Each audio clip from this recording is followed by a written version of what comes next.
Bismillahirrahmanirrahim. First of all, thank you all of you for coming here and joining. My name is Mohammad Hassan Kyani and I am hosting this session on the platform of YWP. So all of you here know that YWP arrange different sessions on youth development, youth motivation, and human rights, environmental rights. So today we will arrange another session on environmental rights and human rights. So I am very happy to introduce our guest speaker, Sir Murad, who is the president of Murad Foundation, and he is also a social activist and a motivational speaker. So thank you, sir, for coming here and joining us and give your precious time. Sir जैसा कि आपको पता है कि अभी पिछले दिनों में जो है इन्वायरमेंटल डे भी था, तो उसके वो भी गुजरा है। उसके अलावा जो हमारे इस पाकिस्तान में कोई देख लें तो यहाँ पर जो इन्वायरमेंट के साथ जो सलूक किया जा रहा है, तो सबसे पहले आप काइंडली हमें ये बता दें कि इन्वायरमेंट के लिए कौन कौन से हकूक हैं इन्वायरमेंट के, और हमें इसका ख्याल किस तरह रखना चाहिए। हसन कियानी साहब, सबसे पहले तो मैं आपका शुक्रिया अदा करता हूं कि आपने जो है वो बड़े बेहतरीन अंदाज से आज के प्रोग्राम के हवाले से जो है वो इसको होस्ट कर रहे हैं। और दूसरा, मैं आपकी सोसाइटी का तहे दिल से शुक्रिया अदा करना चाहता हूं कि आपकी सोसाइटी एक ऐसे सोशल कॉज के लिए वर्क कर रही है जिस सोशल कॉज पे वर्क करना बहुत ज्यादा अहमियत का हामिल है। और मैं खिराज तहसीन पेश करना चाहता हूँ आपकी जो सोसाइटी है उसकी अपर लीडरशिप को, जिसको ये बात समझ में आई कि हम लोगों को ऐसे सेमिनार्स करवाने हैं, ऐसे प्रोग्राम्स करवाने हैं जिन प्रोग्राम्स की बदौलत हमारी यूथ जो है वो अवेयर हो सके। और आई एम 100% श्योर कि आप लोग अपनी इस सोसाइटी के प्लेटफॉर्म से बहुत सारे तरबियती प्रोग्राम्स करवा रहे होंगे जो मुख्तलिफ टॉपिक्स के ऊपर होंगे। तो आज आप लोगों ने जो टॉपिक चुना है इन्वायरमेंटल ह्यूमन राइट्स, ये बड़ा जबरदस्त किस्म का एक टॉपिक है, बहुत ही कमाल किस्म का टॉपिक है। अगर हम लोग जो है वो यूडीएचआर की बात करें, universal declaration of human rights, जो कि एक ऐसा अलामिया है जो कि पूरी दुनिया के लिए जितने भी इंसानी हकूक के काम करने वाले इदारे हैं और पूरी दुनिया में जितनी भी रियासतें जो यूएन के साथ अटैच्ड हैं, उन सब के लिए वो अलामिया है। अब इस अलामिया में इन्वायरमेंट के हवाले से कोई भी शिक मौजूद नहीं है। सबसे पहली बात तो मैं आपको ये बताना चाहता हूँ। अच्छा, अब हमने ह्यूमन राइट्स को इन्वायरमेंट के साथ रिलेट करना है, मगर रिलेट करने से पहले मैं इन दोनों को अलग-अलग तोड़ के आप लोगों को बताना चाहूंगा कि इन्वायरमेंट एक अलग चीज है और ह्यूमन राइट्स एक अलग चीज है, और बेसिक फंडामेंटल राइट्स ये अलग चीज है। ये मतलब अगर मैं इसको काउंट करके बताऊं तो ये तीन चीजें होंगी जिन पर आज हम लोग बात करेंगे। सबसे पहले मैं बात करता हूं इन्वायरमेंट के ऊपर, क्योंकि आपका सवाल भी यही है और आज का प्रोग्राम भी इसी से रिलेटेड है। इन्वायरमेंट जो है इसका तहफ़्फ़ुज़ करना ये हम सब लोगों के लिए बहुत ज्यादा जरूरी है। और जितनी भी जो रियासतें हैं वो इस चीज को मद्देनजर रखे हुए हैं कि अगर उन्होंने फ्यूचर के लिए हमारे इस यूनिवर्स को, हमारे इस प्लेनेट को सिक्योर रखना है ऐसी एनर्जीज से जो एनर्जीज इंसानी जानों के लिए खतरे का बाइस है, तो उनको एनवायरनमेंट पे फोकस करना पड़ेगा। ये मेटाफिजिक्स में सारी की सारी चीजें आ जाती हैं। अच्छा, अब ह्यूमन राइट्स क्या होते हैं? जिस भी चीज का ताल्लुक इंसान की जिंदगी से जुड़ जाए, जिस भी चीज का ताल्लुक इंसान की जान से जुड़ जाए, वो ह्यूमन राइट्स के जो है वो मामलात में उसको कंसीडर किया जा सकता है। बात चीजें होती हैं जो रिटन में उन्होंने पूरी एक फाइल बना दी और उसमें आ गई हैं, और बात चीजें होती हैं जो फाइल में नहीं आई, जैसा कि एनवायरनमेंट के हिसाब से कोई भी ऐसी चीज, कोई भी ऐसी शिक जो है वो उन्होंने नहीं बनाई। मगर जब दुनिया को ये बात रियलाइज हुई, उनको ये बात पता चली कि जो वेव्स होती हैं, जो बहुत ज्यादा सूरज से निकलने वाली शुआएं, जिसका हमारी जो प्लेनेट की कॉस्मिक लेयर है उस पर बहुत गहरा असर पड़ता है, और उससे हमारी जो पॉपुलेशन है, हमारे जो लोग हैं, जो नबातात हैं, उनको खतरा हो रहा है। तब इस पे काम करना शुरू कर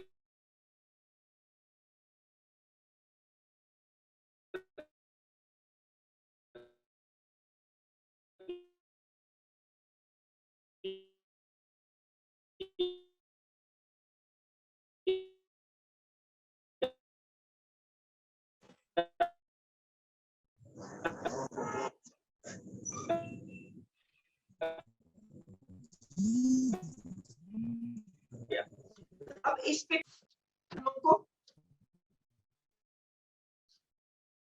मेरी आवाज आ रही है?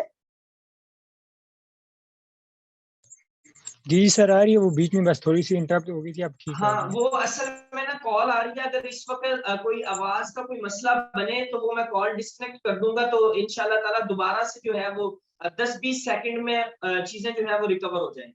अच्छा, तो मैं आपको बता रहा था, तो इस पे काफी ज्यादा काम हो रहा है, मगर इस पे पूरे प्रॉपर अभी राइट्स नहीं बने, मगर हमें इस चीज को समझते हुए जो है वो इसका ख्याल करना ये हमारे लिए बहुत ज्यादा जरूरी है और बहुत ज्यादा अहमियत का हामिल है। अब इस हवाले से एक अलहदा से पाकिस्तान की रियासत ने और दीगर जितनी भी रियासतें हैं उन्होंने डिपार्टमेंट्स बना दिए हैं। वो डिपार्टमेंट्स क्या करते हैं, वो डिपार्टमेंट्स इस जो शजरकारी है इस हवाले से वो अपनी खिदमात पेश करते हैं।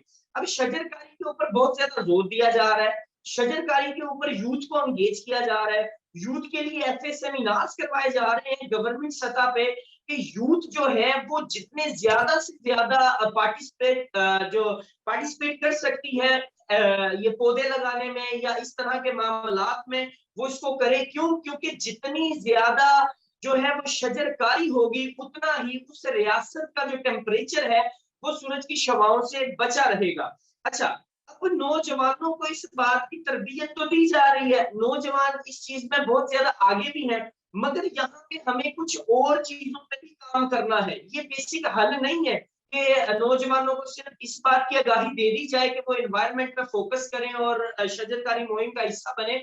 मैं ये समझता हूँ कि इसके साथ साथ गवर्नमेंट को सख्त से सख्त ऐसे कानून भी पास करने चाहिए कि जहां पे जब भी कोई दरख्तों को काटे या कोई भी किसी किस्म का जो है वो इस तरह का काम करे तो वहां पे उसको सख्त से सख्त सजा भी दी जाए। हम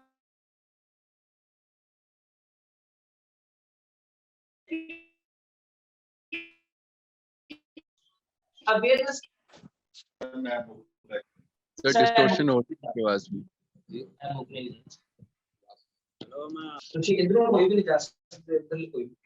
सॉरी, आपको ना असल में बीच में मुझे कॉल्स आ रही हैं तो मेरी वॉइस जो है वो डिस्कनेक्ट हो सकती है। तुझे कल वाली किताब नहीं देखेंगे सर, ठीक। तो उसके बाद मैं आपको ये बता रहा था कि हमें इस चीज पे भी काम करने की जरूरत है कि जहाँ पे जो लोग इस वक्त ये जो दरख्त हैं उनको काट रहे हैं उसके उनको भी जो है वो अवेयरनेस दी जाए कि ये इस तरह का काम ना करें और सख्त से सख्त कानून साजियां इसके ऊपर बनाई जाए। अच्छा, ये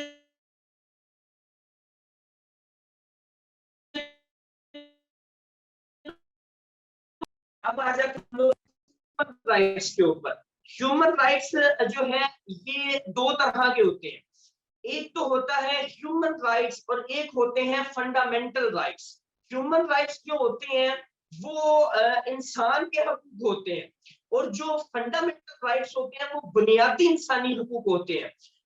जो ह्यूमन राइट्स होते हैं वो रियासत पाबंद नहीं होती, किसी को भी उसकी मुकम्मल जिम्मेदारी जो है वो रियासत नहीं लेती, मगर जो फंडामेंटल राइट्स होते हैं रियासत पाबंद है। रियासत ने यूएन में मुआहदा किया हुआ है कि हर रियासत जो इंसान के बुनियादी हकूक हैं वो फराहम करने की जिम्मेदार है।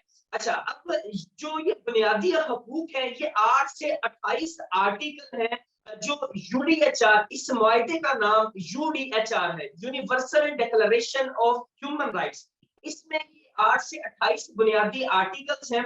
अब ये जो आर्टिकल्स हैं इनमें जो जो भी राइट्स लिखे हुए हैं ये एक रियासत पाबंद है अपने शहरियों को ये वाले राइट्स देने के। अब हमें जरूरत इस जानिब तवज्जो की है कि ये जो राइट्स हैं हम लोग इनसे कितना अवेयर है और कितना अवेयर नहीं है। हम लोग अपनी बेसिक स्टडी कंप्लीट कर लेते हैं, हम लोग अपने सारे मामलात मैनेज कर लेते हैं, मगर जिस रियासत में हम लोगों ने जीना होता है उस रियासत में जो बुनियादी हकूक है उनकी हम लोग खबर नहीं रखते। मैं 100% गारंटी के साथ ये कह सकता हूं कि अभी इस वक्त जितने भी लोग हमें सुन रहे हैं उनसे अगर पूछा जाए कि कौन सी ऐसे बुनियादी हक हैं जो एक रियासत आपको देने की पाबंद है, तो कोई भी बंदा वो बुनियादी हक बता नहीं सकेगा। और एक बात जो ये बताना बहुत ज्यादा जरूरी है कि जब भी बात बुनियादी हकूक की आती है, तब आप रियासत को चैलेंज कर सकते हैं कि आप हमें ये हकूक दें। अच्छा, बुनियादी हकूक की अहमियत क्या होती है? मिसाल के तौर पे जो सेहत है, जो अद्वियात वगैरह होती हैं, जो हेल्थ के रेलिवेंट चीजें हैं, एक रियासत पाबंद है अपने शहरियों को ये हक देने के लिए कि वो उनको वो कभी भी अगर बीमार पड़े तो कोई ना कोई ऐसा इदारा कायम किया जाए जहां से वो अपना इलाज फ्री करवा सके। अब इसी वजह से अस्पताल बनाए गए हैं, सिविल अस्पताल। अच्छा, अब ये जो सिविल अस्पताल होते हैं, ये इस वजह से क्योंकि वो जो यूएन में उन्होंने एक रिपोर्ट पेश करनी होती है ना बुनियादी हकूक की, अगर ये अस्पताल नहीं होंगे तो वहां पे यूएन में इमेज जो है वो बहुत ज्यादा डाउन जाता है। इसीलिए उन्होंने, अब ये बुनियादी हकूक है। इसी तरह एक रियासत पाबंद है अपने शहरी को छत फराहम करने के, एक रियासत पाबंद है अपने शहरी को खाना फराहम करने में। अगर आप एक रियासत में रहते हुए भूखे सोते हैं तो रियासत आपको, जो रियासत है वो उसकी जिम्मेदारी है कि वो आपको ये वाले हक दे कि आप, ये किताब आपने मुझे वापस करनी है, फ्राइडे को आपकी किताब मुझे वापस, एक किताब ले गए, एक मुझे वापस कर गए जी। ठीक ठीक। अच्छा, तो ये वाले जो बुनियादी अपना हक है रियासत, सॉरी मेरा ना असल में वो आना जाना यहाँ पे लगा हुआ है, तो कोई ना कोई आ जाता है, कोई ना कोई चला जाता है। तो रियासत जो है वो पाबंद है ये बुनियादी हक देने के लिए। अच्छा, अब रियासत में हमें घर तो मिल नहीं रहा, रियासत में हमें जो है वो खाना तो मिल नहीं रहा, फूड हमें मिल नहीं रहा, अब हम लोगों को ये पता नहीं है।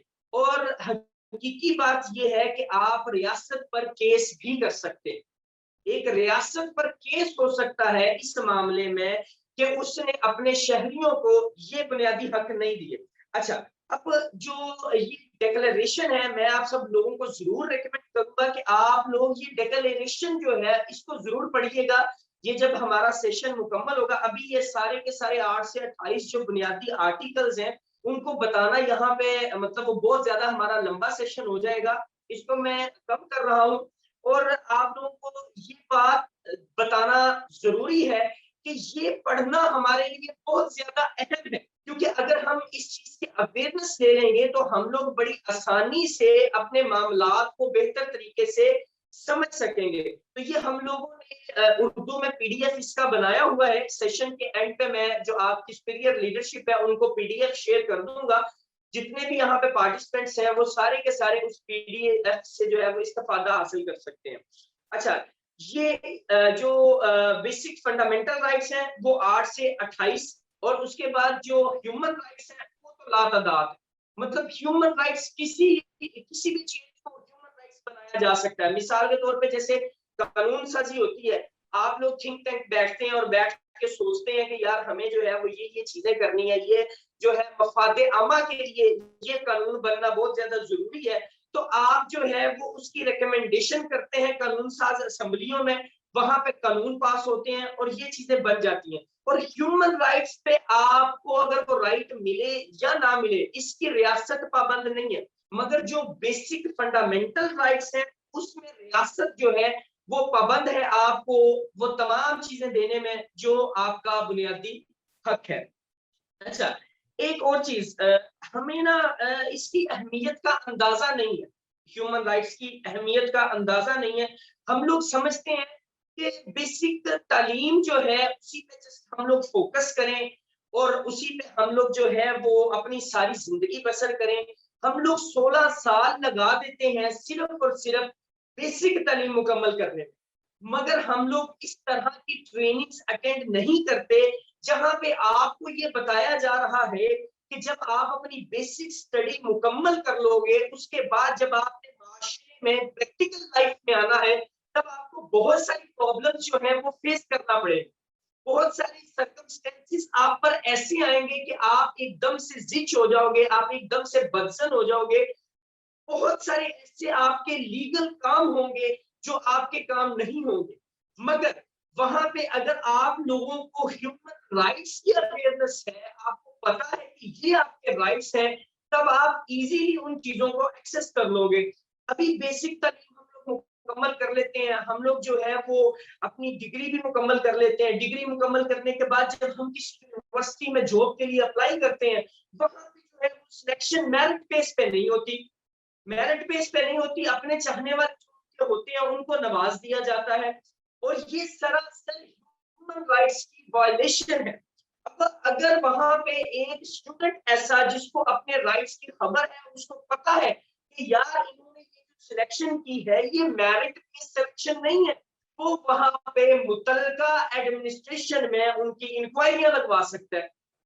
मगर ये तभी मुमकिन होता है जब आपको पता हो।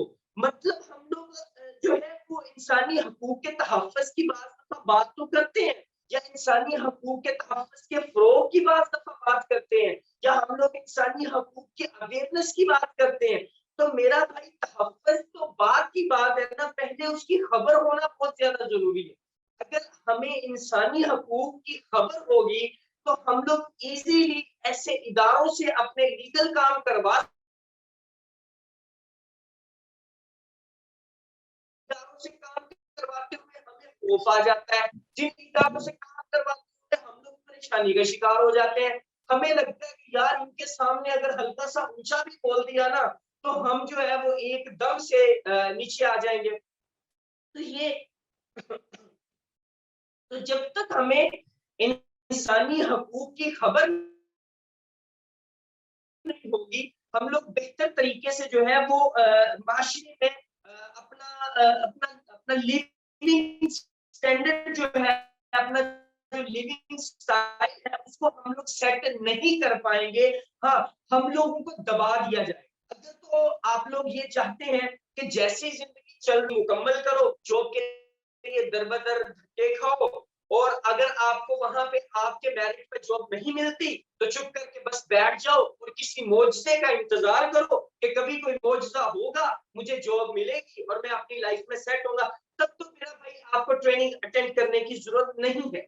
लेकिन अगर आप चाहते हो कि आप जो है वो आंख उठा के जी सको, सर उठा के आप जी सको, तो आपको ह्यूमन राइट्स को समझना बहुत ज्यादा जरूरी है।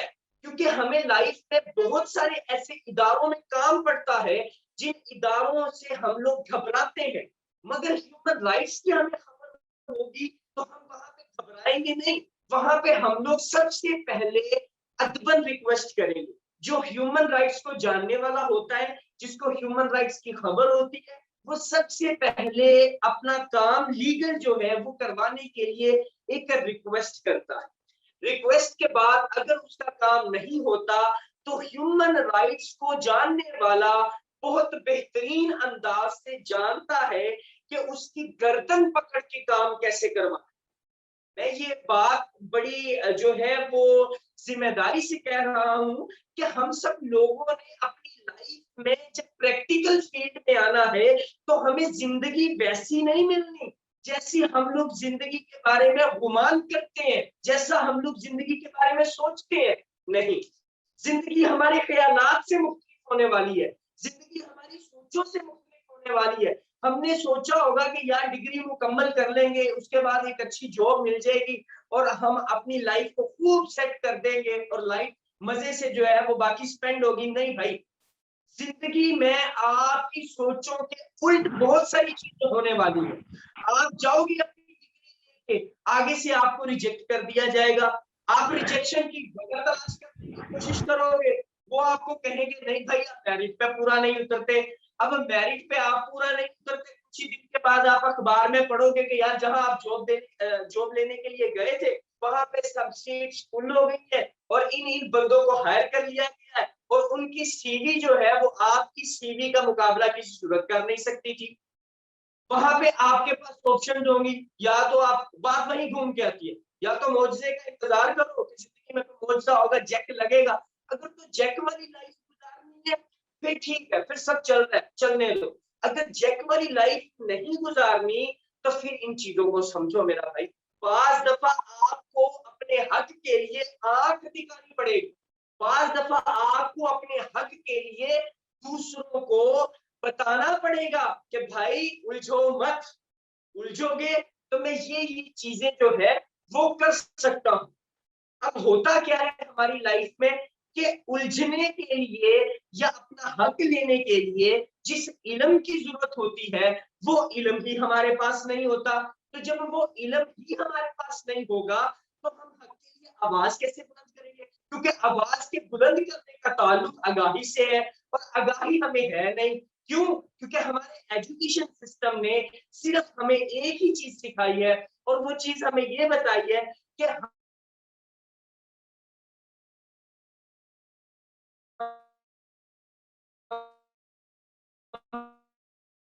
हमने सिर्फ हमें दीगर चीजें हैं वो हमें नहीं बताई गई। इसके अलावा हमें जो दीगर ट्रेनिंग्स की जरूरत थी वो हमें नहीं बताई गई।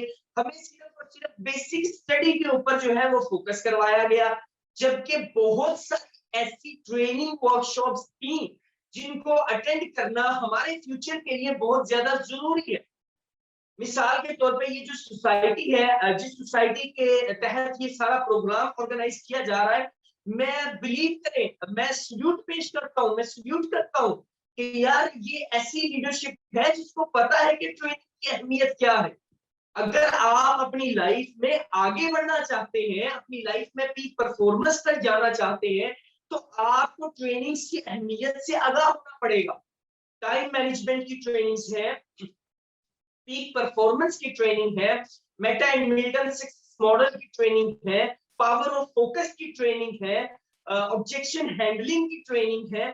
और ये ट्रेनिंग वर्कशॉप्स जो है ये हमें एनर्जेटिक करती हैं, ये हमें मोटिवेट करती हैं और ये ट्रेनिंग्स में बताया जाने वाला इल्म ही हमारे लिए एक इल्मे नाफा के सबब होता है और एक ऐसा इल्म होता है कि जिससे हम लोग अपनी लाइफ में वो करने के काबिल हो जाते हैं जो हम करना चाहते हैं।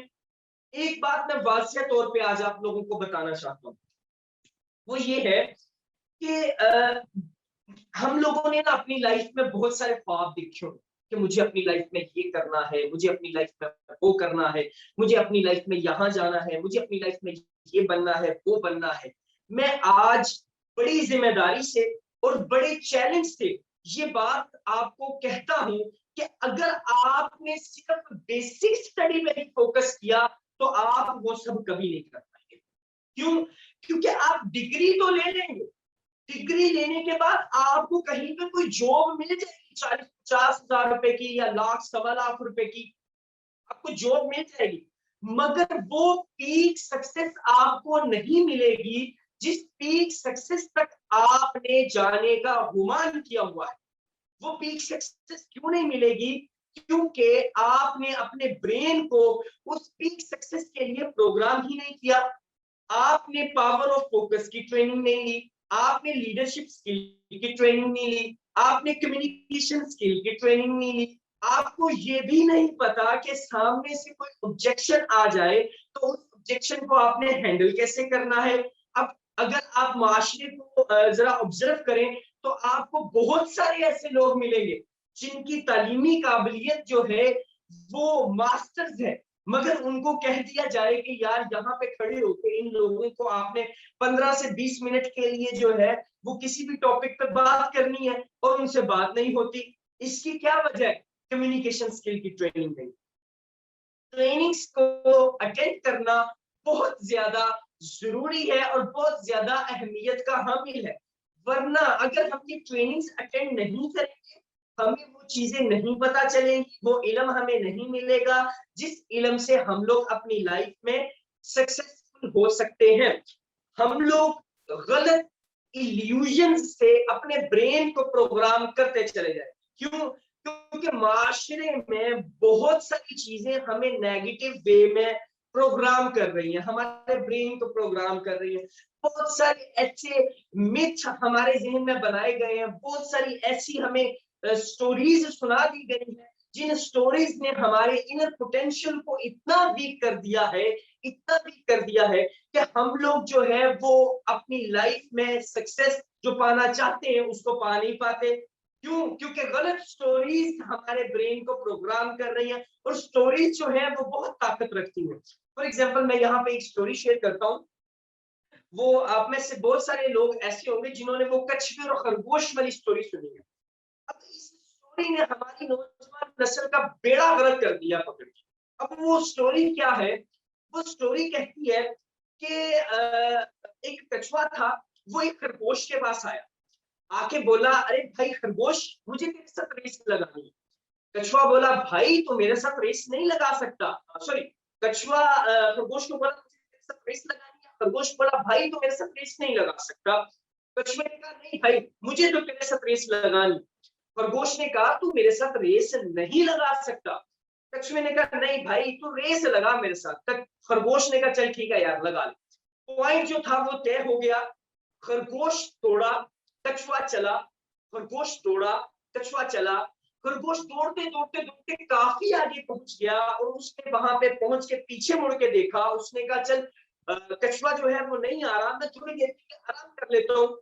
अब कछुआ जो था वो चलते चलते चलते चलते उसके पास से गुजरा और जाके जीत गया। अब इस बात पे एक राइटर ने लिख दिया, slow and steady win the race. मेरा भाई, slow and steady win the race my foot, वो भीख में मिली हुई चीज है। वो कछुआ लगाई किसकी और खरगोश के साथ रेस, मैं देखता हूँ कि वो कछुआ किस तरीके से जीतता है। क्योंकि खरगोश की फितरत में है कि कछुआ उसके साथ रेस लगाएगा तो खरगोश जीतेगा, क्योंकि उसकी फितरत में तेज दौड़ना है। अब इस तरह की स्टोरीज हमें सुना सुना के हमारे पोटेंशियल को वीक कर दिया गया है। मैं ये नहीं कहता कि आप उस राइटर की बात ना मानो, मैं कहता हूँ उस राइटर की बात मान लो। Slow and steady win the race मतलब मानो 0.01%। कि अगर आप लोग तेज दौड़ने की ताकत नहीं रखते इस एज में, आप लोग तेज दौड़ने का हौसला नहीं रखते, तेज दौड़ने की हिम्मत नहीं रखते, वो जोश, जज्बा, जुनून, पागलपन, हिम्मत, ये सारी चीजें नहीं रखते, तो मेरा भाई आहिस्ता आहिस्ता ही कामयाबी की तरफ चलते रहो। मगर एक बात तय है, उस कामयाबी का हम लोग क्या करेंगे कि जब हम कामयाब हो, तब हमारे ये 2 दांत टूट गए हो, तब हमारे हाथ में जो है वो एक लाठी आ गई हो और उसके तहत हम लोग चल रहे हो। उस कामयाबी का ना तो आपको कोई फायदा होने वाला है, और ना उस कामयाबी का आपके वालिदैन को कोई फायदा होने वाला है। मेरा भाई, ऐसी स्टोरी से हमें अपनी इनर पोटेंशियल को वीक नहीं करना, अपने ब्रेन को प्रोग्राम नहीं करना। क्यों? क्योंकि जिस एज में हम लोग हैं, इसी एज में हमारे पास पावर्स हैं कि हम लोग दौड़ के जीत सकते हैं। इसी एज में हमारे पास पावर्स हैं कि हम लोग अपने नए रिकॉर्ड्स बना सकते हैं। इसी एज में हमारे पास पावर्स हैं कि हम लोग 18-18 घंटे काम कर सकते हैं। इसी एज में हमारे अंदर पावर्स हैं कि हम किसी का भी बनाया हुआ चैलेंज तोड़ सकते हैं। इसी एज में हमारे अंदर पावर्स हैं कि हम अपने नए टारगेट सेट कर सकते हैं। इसी एज में हमारे अंदर पावर्स हैं कि हम लोग जो करना चाहे वो हम लोग कर सकते हैं और हमें कोई रोक नहीं सकता। मेरा भाई, इस एज को ऐसी स्टोरीज जो आपको डीमोटिवेट करें और इनडायरेक्टली आपके ब्रेन को नेगेटिव साइड में प्रोग्राम करें, आपको उन स्टोरीज से बचना है। अब आप इन स्टोरीज में जो है वो कैसे जज करेंगे कि स्टोरी जो है बेहतर है आपकी ब्रेन प्रोग्रामिंग के लिए और ये स्टोरीज आपकी ब्रेन प्रोग्रामिंग के लिए बेहतर नहीं है? तो मेरा भाई, एजुकेशन सिस्टम से आपको ये चीजें नहीं पता चलती। वाज़ेह बात है, आप जज ही नहीं कर सकते। एजुकेशन सिस्टम ने तो नेगेटिव प्रोग्रामिंग को भी एक मस्बत वे में आपके सामने रखना है। उसने कहना है, भाई slow and steady win the race. Education system ने ये नहीं बताना आपको कि मेरा भाई नहीं यार, इस एज के लिए slow and steady win the race मत रखो भाई। इस एज के लिए भाई तेज चलो, इस एज के लिए मेरा भाई आगे आओ। एजुकेशन सिस्टम ने हमें वक्त की कीमत का नहीं बताना। एजुकेशन सिस्टम ने हमें ये नहीं बताना कि मेरा भाई ये जो तुम्हारी उम्र है, ये तुम्हारी उम्र बहुत खास है, ये तुम्हारा वक्त बहुत खास है। बात फिर से मैं वही कहता हूँ कि यार वो सारे लोग जो इस सोसाइटी को रन कर रहे हैं, मैं बिलीव करे, सल्यूट है मेरा उनको कि उनको अल्लाह ताला की जाती अक़दस ने इस शऊर से नवाजा है कि वो मुल्क पाकिस्तान के नौजवानों के लिए ट्रेनिंग प्रोग्राम्स का इत्तेमाम करते हैं। ट्रेनिंग प्रोग्राम्स को अटेंड करना बहुत ज्यादा जरूरी है मेरा। इस वक्त को, इस उम्र को आप फिजूल एक्टिविटीज में मत डालें। दुश्मन बड़ा ताकतवर है, दुश्मन इस वक्त बहुत ताकतवर है। दुश्मन ने हर तरीके जो है वो अपना लिए हैं हमारे ब्रेन की पावर्स को डाउन करने के लिए। दुश्मन ने अपना एजुकेशन सिस्टम जो है वो बहुत स्ट्रॉन्ग किया है और हमारे एजुकेशन सिस्टम की पॉलिसी ऐसी बनाई है कि आप ये शामिल करें और ये ना शामिल करें। हमारा जब जो एक सिस्टम तैयार होता है, ये यूरोपीय जो यूनियन है, जो ऐसे इदारे हैं, उनकी सहमति से हमारे एजुकेशन सिस्टम को तैयार किया जाता है। मिस्टर चिप्स हमारे एजुकेशन सिस्टम में डाल दी गई। और भाई क्या जरूरत है मिस्टर चिप्स की? ठीक है, ये नॉइसेस आ रही है कुछ, जिसका माइक ऑन है उसको जरा म्यूट कर दें। तो हमारा एजुकेशन सिस्टम जो है वो हमें वक्त की अहमियत नहीं बताएगा, वक्त की अहमियत बताएंगे ट्रेनिंग प्रोग्राम्स। मैं आप लोगों से ये रिक्वेस्ट करता हूँ कि आप लोग इस सोसाइटी के साथ मजीद जुड़े रहें, इस सोसाइटी में आप मजीद लोगों को ऐड करें और इस सोसाइटी में ऐसे जो प्रोग्राम्स होते हैं उनको अटेंड करें। ये प्रोग्राम आपको वक्त की अहमियत बताएंगे, आपको इसकी अहमियत से आगाह करेंगे कि इसकी अहमियत क्या है। तो बात जो है सारी की सारी इल्म की है, बात सारी की सारी जो है वो आगाही की है। तो ह्यूमन राइट्स के हवाले से फिर से अगर हम अपने वापस टॉपिक की जाने बात करें, तो ह्यूमन राइट्स एक ऐसा एक बिग टॉपिक है कि उसको महज एक दो प्रोग्राम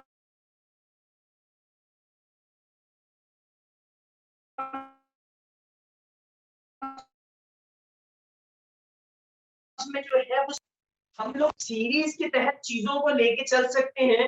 पहली सीरीज में जो है वो एक अवेयरनेस सेशन जो है उसको किया जा सकता है कि ह्यूमन राइट्स के बारे में जानना क्यों जरूरी है, ह्यूमन राइट्स की अहमियत क्या है और ह्यूमन राइट्स के हमारी जिंदगी पर क्या असरात होते हैं। इसी चीज के अंदर 40 से 45 मिनट खत्म हो जाएंगे और इंसान के दिमाग का जो फोकस्ड टाइम है वो 40 मिनट है। इससे ज्यादा इंसान के ब्रेन पे अगर जो है वो मजीद चीजें डाली जाए तो वो एकदम जो है वो डिसबैलेंस हो जाता है। इस चीज को मद्देनजर रखते हुए तमाम यूनिवर्सिटीज में 40 मिनट का पीरियड होता है या 50 मिनट का पीरियड होता है। इसकी वजह यही है क्योंकि उसके बाद ब्रेन को जो है वो एक रिफ्रेशमेंट की जरूरत होती है। उसके बाद जो 8 से 28 इंसानी हकूक के बुनियादी आर्टिकल्स हैं उनको शेयर किया जा सकता है। मैं अभी भी इसी वक्त भी आपसे 3 मिनट के या 5 मिनट या 7 मिनट के अंदर अंदर जो है वो आर्टिकल्स आपको बता सकता हूँ। कुछ आर्टिकल्स बड़े हैं, शायद 10-15 मिनट भी लग जाए, मैं वो आपको बता सकता हूँ, मगर ऐसे बताने का कोई फायदा नहीं होने वाला। क्यों? क्योंकि वो फौरी तौर पे हमारे जहन से स्किप हो जाएंगे। मैं आपकी ये जो सोसाइटी है, ये जो प्लेटफॉर्म है, मैं आज इनके साथ वो पीडीएफ शेयर कर दूंगा। पीडीएफ शेयर करते हुए आप उनको जो है वो एक दफा रीड आउट कर लीजिएगा। उसके बाद हम इन ह्यूमन राइट्स के सेशन को एक सीरीज की तरह लेके चल सकते हैं कि एक वक्त में सिर्फ एक फंडामेंटल राइट्स को पकड़ा जाए और सिर्फ उसी राइट के ऊपर प्रॉपर बात की जाए ताकि वो बड़े अच्छे तरीके से आसान अंदाज में हमें समझ आ जाए और वो इस तरह से समझ आए कि कुछ ना कुछ जो है वो हमारे ब्रेन में ठहर जाए। अगर सारी चीजें एकदम से हम लोग जो है वो डाल देंगे जहन में तो वो चीजें स्किप हो जाएंगी। क्यों? क्योंकि हमारा ब्रेन जो है वो हमें फोकस्ड करने ही नहीं दे रहे। जो दुश्मन अनासिर, उन्होंने ऐसे तरीकेकार अपनाए हुए हैं कि जिनसे हम लोग अपने ब्रेन को फोकस्ड कर ही नहीं पाते। हमारा ब्रेन जो है वो डिवाइडेड है मुख्तलिफ चीजों में। हमारा ब्रेन जो है वो डिवाइडेड है ऐसी चीजों में जिसकी इस वक्त हमें लाइफ में जरूरत नहीं है, मगर फिर भी हम लोग उन पर तवज्जो दिए हुए हैं। हम लोग फेसबुक पे हैं, हम लोग इंस्टा पे हैं, हम लोग टिकटॉक का इस्तेमाल कर रहे हैं, हम लोग जो है वो व्हाट्सएप का इस्तेमाल कर रहे हैं। अब टिकटॉक पे बहुत वक्त जो है वो हमारा जाया हो जाता है। अब फेसबुक पे बहुत वक्त जो है वो हमारा जाया हो जाता है। अब जब तक हम इन चीजों के मस्बत इस्तेमाल की तरफ नहीं आएंगे तब तक ये सारी की सारी चीजें हमारे ब्रेन को नेगेटिव साइड में प्रोग्राम करती रहेंगी और इतना प्रोग्राम कर देंगी कि हमसे फोकस ही नहीं होगा। हमारी जो मेमोरी की स्किल है वो ज्यादा से ज्यादा, हम लोग कंटिन्यूसली 40 सेकंड से ज्यादा किसी भी चीज को याद नहीं कर पाएंगे। अगर मैं अभी भी कुछ भी बोलूं तो शायद 40 सेकंड तक आप उस चीज को समझ सकें, वरना उसके बाद अगला मटेरियल हमारे जहन में आ जाएगा। इसकी खास और अहम वजह यही है कि हम लोग फोकस्ड नहीं है। अब यूरोपियन नेशन वाले क्या करते हैं, वो अपने एजुकेशन सिस्टम में पावर ऑफ फोकस की ट्रेनिंग देते हैं। अब ये पावर ऑफ फोकस की ट्रेनिंग अपने आप में पूरी एक साइंस है, अपने आप में पूरा एक फलसफा है, अपने आप में पूरी एक फिलॉसफी है, पूरा एक ऐसा इल्म है कि जिससे हम लोग अपने ब्रेन को बेहतर तरीके से, अपने ब्रेन की पावर्स को अनलॉक कर सकते हैं। हमें यही नहीं बताया गया कि यार जब हमने कुछ सोचने के लिए बैठना है तो हमने अपने राइट साइड के ब्रेन पे ज्यादा जोर डालना है या हमने अपने लेफ्ट साइड के ब्रेन पे जोर डालना है। हमें यही नहीं पता कि जो राइट साइड का ब्रेन है वो क्रिएटिविटी में ऑपरेट करता है, जो हमारा लेफ्ट साइड का ब्रेन है वो इम्पॉसिबल पे जो है वो ऑपरेट करता है। याद रखिएगा कि जब भी कोई ऐसी सिचुएशन जहां पे आप ये कहें कि ये मुझसे नहीं होगा, ये मैं नहीं कर पाऊंगा, ये करना नामुमकिन है, ये नहीं हो सकता है, ये ऐसा मुमकिन कभी नहीं होगा, तब आपका जो लेफ्ट साइड का ब्रेन है वो ऑपरेट हो रहा होता है। तो जब आप जोर इस पे डालें कि ये कर सकता हूं, ये हो सकेगा, ये कर गुजरूंगा, ये मुमकिन है, तब आप अपने राइट साइड के ब्रेन को ऑपरेट कर रहे होते हैं। हमें जिंदगी में आगे बढ़ना है तो सिर्फ बेसिक स्टडी हमारे लिए काफी नहीं है। हमें यार हर चीज को समझना है, हमें ब्रेन के फलसफे को भी समझना है, हमें ह्यूमन राइट्स के फलसफे को भी समझना है, हमें फोकस के फलसफे को भी समझना है, हमें कम्युनिकेशन स्किल के फलसफे को भी समझना है। हम एक कामयाब शख्स के रूप में पाकिस्तान का नाम रोशन करना चाहते हैं, मगर कामयाब शख्स जो होता है वो किसी एक पढ़ाई पे अपने आप को ट्रीट नहीं करता। कामयाब शख्स अपने तमाम पहलुओं पे फोकस करता है। वो अपनी कम्युनिकेशन स्किल को बेहतर बनाने के लिए भी वर्क करता है, वो अपनी फिजिकल जो पावर्स है उसको बेहतर करने के लिए भी वर्क करता है, वो अपनी ब्रेन के लिए भी वर्क करता है। तो हम सब लोगों को नेगेटिव इल्यूजन से बच के मस्बत इल्यूजन बनाने, वहम जो होते हैं ना, वहम, ये हमारी जिंदगी पे बड़ा असर करते हैं, बड़ा असर करते हैं। वहमों का हमारी जिंदगी पे इतना गहरा असर होता है कि अगर हम सिर्फ वहमों को ही समझ जाए ना तो हम कुछ भी कर गुजरे। दो तरह के लोग होते हैं दुनिया में, एक होते हैं कामयाब लोग, एक होते हैं नाकाम लोग। अब नाकाम लोग नाकाम होते हैं वहमों की वजह से, कामयाब लोग कामयाब होते हैं अपने वहमों की वजह से।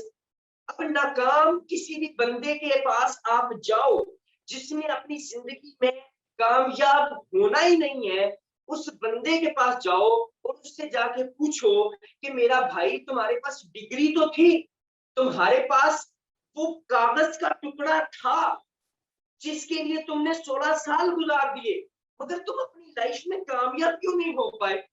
तो कामयाब तो नाकाम जो बंदा होगा जिसने अपनी लाइफ में कामयाब जो नहीं हुआ होगा, वो आपको ना नाकाम लोगों के इल्यूजन्स की एक लंबी चौड़ी लिस्ट देगा।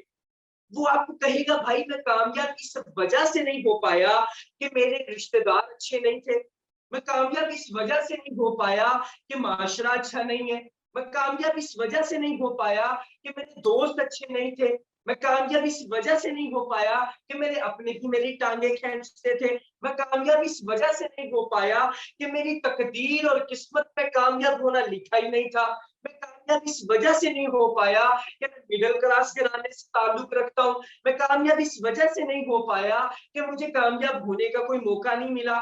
तो इस तरह की आपको नाकाम लोगों के इल्यूजन्स की लंबी चौड़ी फहरिस्त देगा। उसके बाद यही फहरिस्त आप इकट्ठी करो, आप चले जाओ एक ऐसे बंदे के पास जिसको दुनिया की कोई ताकत कामयाब होने से नहीं रोक सकती। क्यों?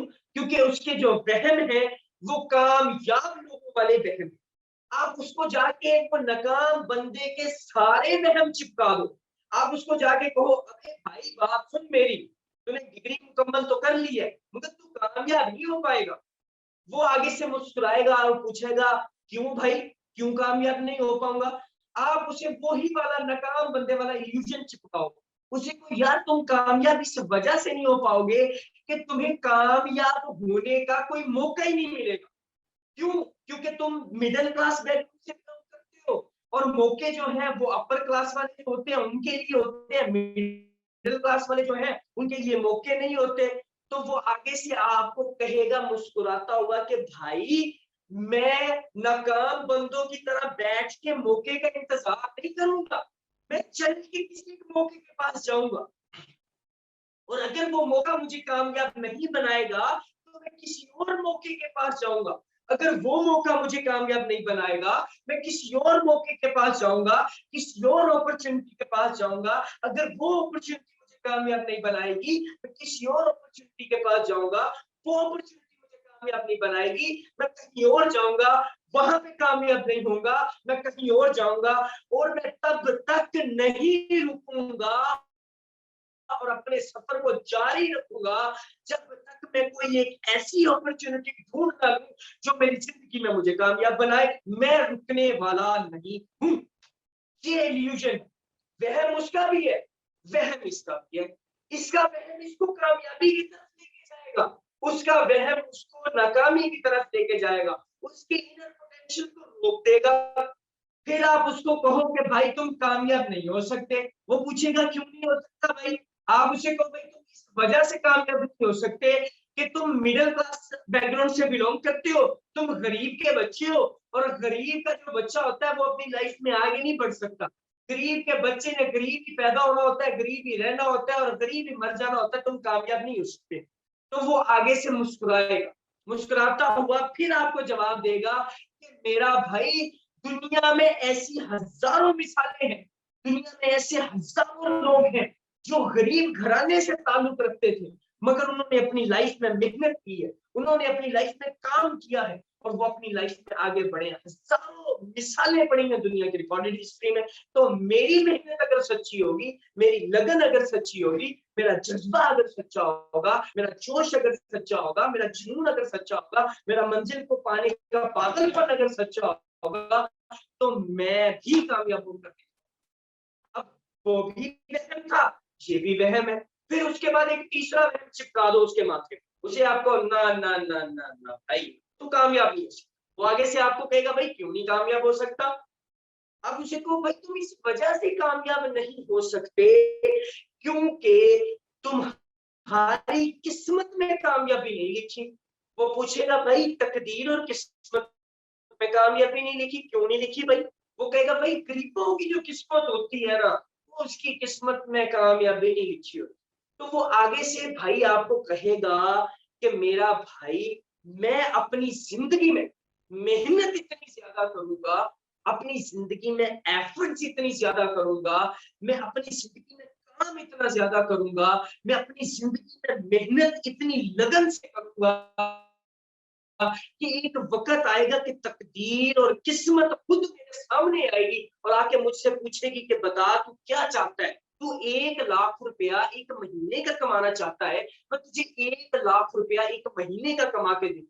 मगर मैं वहां पर रुकूंगा नहीं, मैं अपनी इसको मजीद बेहतर बनाता चला जाऊंगा, मैं मजीद अपने ब्रेन को प्रोग्राम करता चला जाऊंगा, मैं मजीद अपने आप को पहले से बेहतर करता चला जाऊंगा, मैं मजीद जुनून की हद तक काम करता चला जाऊंगा कि एक वक्त आएगा कि तकदीर फिर से मेरे सामने आएगी और मेरे सामने आके बोलेगी कि बता तू क्या चाहता है? तकदीर मुझसे कहेगी तू 1 लाख रुपया एक हफ्ते का कमाना चाहता है, मैं तुझे 1 लाख रुपया एक हफ्ते का कमा के देती हूँ। मैं वहां पे भी नहीं रुकूंगा, मैं मजीद आगे बढ़ता चला जाऊंगा, मैं 16-16 घंटे जाके काम करता चला जाऊंगा, मैं दिन रात करता चला जाऊंगा, मैं अपने आप को रोज बेहतर बनाता चला जाऊंगा, मैं अपने आप को पहले से बेहतर काम करने का आदी करता चला जाऊंगा। एक वक्त आएगा कि तकदीर फिर से मेरे सामने आएगी और मेरे सामने आके मुझसे पूछेगी कि बता तू चाहता क्या है?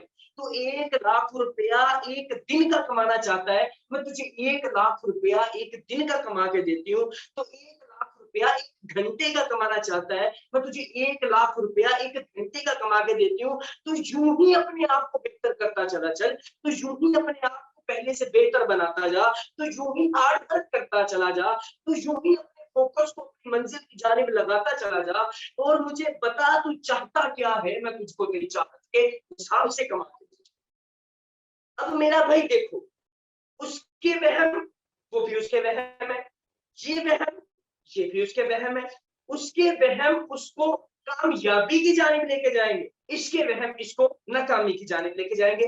जी, ये मतलब अपना मतलब पावर्स के बारे में बताया जा सकता है कि यार इंसान की पावर्स ये है कि वो अपनी लाइफ में कुछ भी करना चाहे वो अपनी लाइफ में कर सकता है। हमें हमारी पावर्स के मुतालिक नहीं बताया जा रहा। हम लोग अशरफुल मखलूकात हैं, ये बात हमने सुन तो रखी है, मगर हम लोग इस बात को क्यों नहीं समझते कि यार जो अशरफुल मखलूकात होता है वो नायब होता है। अल्लाह पाक ने फरमाया था कि मैं जमीन पे बनाने वाला हूँ अपना नायब।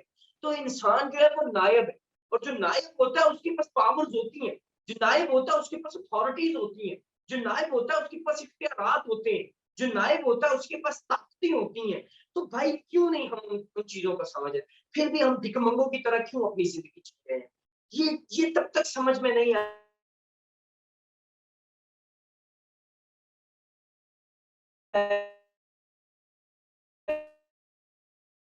जब तक हमें ये समझ में आने वाली नहीं है। तो इंशाअल्लाह ताला मैं आप लोगों से फिर एक बार दरख्वास्त पेश करता हूँ कि ये जो सोसाइटी है जिसके प्लेटफॉर्म से आज ये प्रोग्राम मुनक्किद हुआ है, ये सोसाइटी जो भी प्रोग्राम अरेंज करे, आप लोग इस प्रोग्राम को जरूर ज्वाइन करें, क्योंकि मैं समझ सकता हूँ कि ये पीछे पूरी एक एफर्ट्स होती हैं, पूरा एक सिस्टम होता है, पूरा सारा मैनेज करना होता है, कितने सारे डिपार्टमेंट काम कर रहे होते हैं, ग्राफिक डिपार्टमेंट होता है, मार्केटिंग डिपार्टमेंट होता है, एनालिटिकल डिपार्टमेंट होता है, मेंबरशिप डिपार्टमेंट होता है, पता नहीं कितनी चीजें जो है वो पीछे मैनेज हो रही होती हैं, फिर जाके जो है वो एक प्रोग्राम मैनेज किया जाता है। तो ये सारे का सारा आप लोगों की बेहतरी के लिए होता है, आप लोगों के लिए होता है, ताकि आप लोग बेहतर तरीके से जो है वो चीजों को अंडरस्टैंड कर पाए, और हम सब लोग मिलकर जो है वो अपने हिस्से का काम करें मुल्क पाकिस्तान के रोशन मुस्तकबिल के लिए। मुझे तो यहाँ पे एक बात याद आ गई इस चीज से, कि वो एक शायर है, बड़ा खूब तो बड़ी बात करता है, बड़ी प्यारी बात है। वो कहता है कि ख्वाहिश से नहीं गिरते पल झोली में, तुम्हें वक्त की शाख को हिलाना होगा, कुछ नहीं होगा दिल को बुरा कहने से, अपने हिस्से का दिया खुद जलाना होगा। तो मेरा भाई हम सब लोगों को अपने हिस्से का दिया जलाना, हम सब लोगों को अपने अपने इलाकों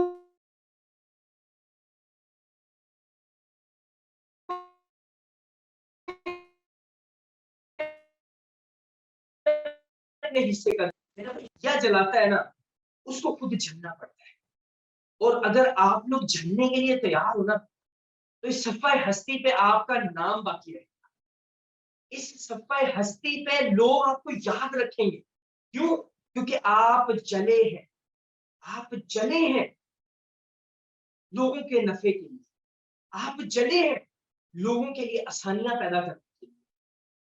सफ़े हस्ती पे आप अगर देखो रिकॉर्डेड हिस्ट्री दुनिया की निकाल के, तो सिर्फ उन्हीं लोगों का नाम जिंदा है आज भी, जिन्होंने लोगों के लिए काम किया, जो लोगों के लिए जिए। तो हम सब लोगों को भी यही करना है।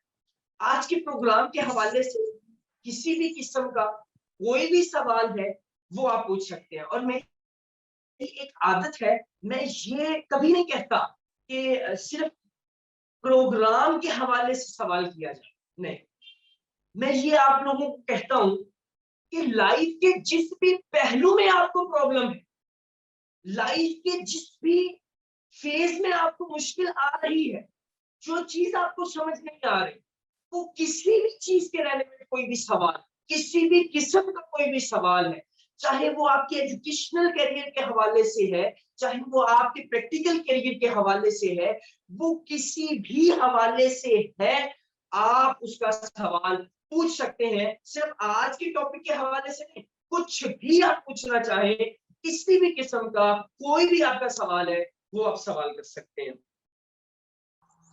सर सबसे पहले तो आपने जो है बहुत ही अच्छा जो है एक्सप्लेन किया एनवायरमेंटल राइट्स को भी और ह्यूमन राइट्स को भी। तो सर सबसे पहले तो मेरा ही अपना ही सवाल है कि सर जिस तरह हमें भी पता है कि एनवायरनमेंट के लिए कौन कौन सी चीज़ें टॉक्सिक हैं और कौन कौन सी चीज़ें एनवायरनमेंट को नुकसान देती हैं। जिस तरह जिसमें प्लास्टिक आ गया, प्लास्टिक बैग्स आ गए, तो इस पे पिछले काफ़ी अरसे में इस पे अमल दरामद होता रहा है, इसको रोकने की कोशिश की जाती रही है, लेकिन फिर दोबारा इसी तरह शुरू होता है। तो सर, जिस तरह अब नेस्ले वालों ने एक बहुत अच्छा किया है कि उन्होंने अपने जो जूस के डब्बे थे, उनकी जो स्ट्राइप्स थी, उन्होंने वो पेपर की बना दी आप, ठीक है। तो उन्होंने एक बहुत अच्छा काम किया। और इसके अलावा हम कौन कौन से सर, हमें किस किस चीज़ की जरूरत है कि हम जो है प्लास्टिक को जो है कम करें, क्योंकि वो इन्वायरमेंट के लिए बहुत टॉक्सिक और वो हमारी इन्वायरमेंट को बहुत नुकसान पहुंचाता है। देखिए भाई, बहुत सारी ऐसी चीजें हैं जो एनवायरनमेंट को डिस्टर्ब कर सकती हैं, ठीक है, जिसमें प्लास्टिक आ जाता है, पेपर्स आ जाते हैं, बहुत ही ज्यादा ऐसी चीजें हैं जो हो सकती हैं। मगर मैं इसके हवाले से आपको ये कहूंगा कि आप इसकी पूरी प्रॉपर जो है वो सर्च मटेरियल जो है वो आप गूगल से ले सकते हैं या उस बंदे से ले सकते हैं जिसने इसके ऊपर पूरी एक्सपर्टीज की हुई है। मेरी एक्सपर्टीज जो है वो बेसिकली है ह्यूमन राइट्स के ऊपर।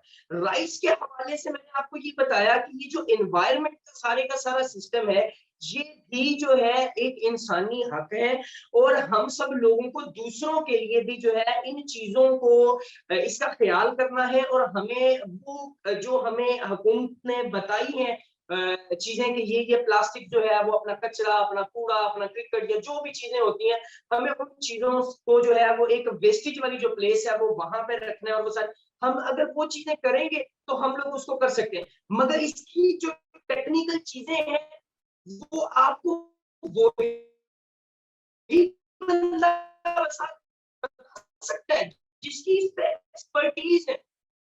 मेरी इस पे एक्सपर्टीज नहीं, जो एनवायरनमेंट साइंस को पढ़ रहा है, और मेरी बेसिकली जो है वो ह्यूमन राइट्स जो है। सर, अब अगर बात करें हम ह्यूमन राइट्स की, तो आपने बताया कि जिस तरह कुछ कुछ चीज़ें ऐसी हैं कि जो बेसिकली ह्यूमन राइट्स जो हुकूमत को देना फर्ज है ना। तो सर उसका बता दें कि वो जो है वो कौन कौन से जो बेसिक ह्यूमन राइट्स हैं जो हमें। वो कौन कौन से बेसिक ह्यूमन राइट्स हैं? क्या कहा आपने? आखिर में आपकी आवाज कट गई, समझ नहीं पाया, दोबारा बताएं।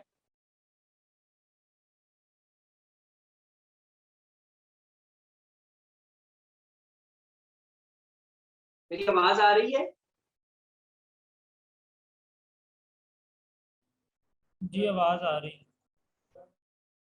वो मैं आपकी बात नहीं समझ पाया जी। जो होस्ट है या वो जिनका सवाल था, काइंडली वो दोबारा एक्सप्लेन करें प्लीज। चलें तब तक कोई और कर दे, उनका शायद नेटवर्क डिस्कनेक्ट हो गया होगा, किसी किस्म का कोई और सवाल किसी का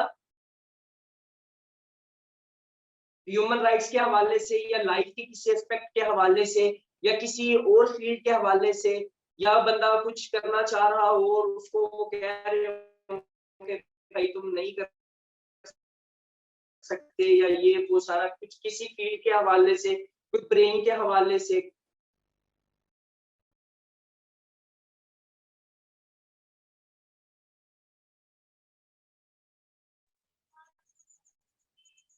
जी सर, मैं कह रहा था कि अब जिस तरह देखें, मैं मैं कह रहा था कि जिस तरह अब आपने कहा है basic rights, human basic rights की बात की है ना, कि जो जो राइट्स हुकूमत पे लागू हैं कि वो पूरे कर सकते हैं। तो सर उसमें एक आपने बताया था कि खुराक वगैरह का, अगर मैं कह रहा हूँ कि अगर ये हो जाए तो इससे तो बहुत बेहतरी आ सकती है हमारे मुल्क में।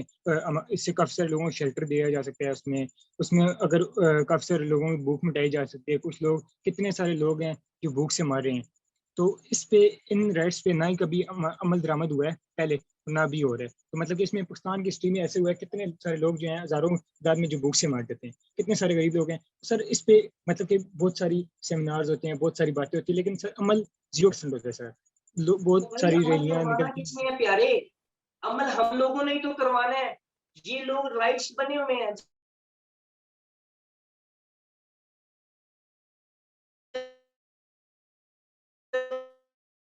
हम लोगों को राइट,